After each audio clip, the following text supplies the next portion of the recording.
Mais du coup, Ken, il saute, son parachute, il se déplie, et il sent qu'il y a un truc bizarre avec son parachute. Donc, en fait, avec le recul, tu vois, quand le parachute, il se déploie, la voile, elle est rectangulaire, normalement. Ouais. Et en fait, lui, ce qui s'est passé, c'est qu'il y avait eu un pli sur son parachute, et en fait, ça faisait genre, tu vois, comme papillon. Ça faisait genre deux triangles, au lieu que ça fasse un rectangle. Ok. Ce qui fait que, vu que ça n'avait pas trop une forme trop aérodynamique, en fait, il n'était pas en chute libre, mais il arrivait quand même assez vite, tu vois. Il arrivait à 80 km/h. Et donc, en fait, donc c'est pas fini. Donc là, il est en chute libre. Donc, il voit que son parachute, il y a un problème. Et donc là, tu as le moniteur, avec ses jumelles, il capte qu'il y a un problème. Donc, il dit, Ken, essaie de redresser le parachute. Donc, il voit qu'il n'y arrive pas. En fait, il n'arrive pas à mettre son parachute correctement.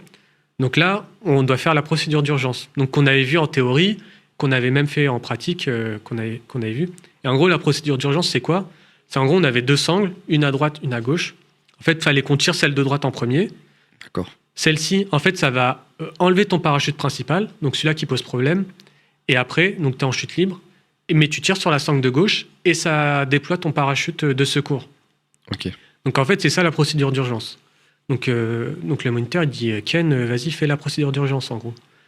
Et Ken, alors on sait pas trop si c'est le stress ou si ça marchait pas, tu vois, si ça marchait pas sur le coup. Mais il a pas réussi en gros à faire la procédure d'urgence, ce qui fait que frérot il descendait hyper rapidement et donc il voit le sol arriver et les derniers mots qu'il entend du moniteur c'est putain. Oh. En fait, il entend ça, et après, blackout. Et du coup, lui, il m'a dit, en fait, il s'est vu mourir, en fait. Et donc, en fait, il a atterri sur le pied, ce qui fait qu'il a eu, en fait, au niveau du pied pété. Oh là là. Côte cassée, poumon perforé. Avec cet impact-là. Ouais. Parce qu'en fait, je pense qu'il a dû atterrir sur le pied, mais après, il a dû peut-être la tête la première aussi. Parce qu'après, il a eu mâchoire pétée. Et il a eu, je sais plus combien, mais genre 4 dents minimum ou 6 dents pétées. Oh. Et il est arrivé à 100 km/h, frérot. C'est dingue.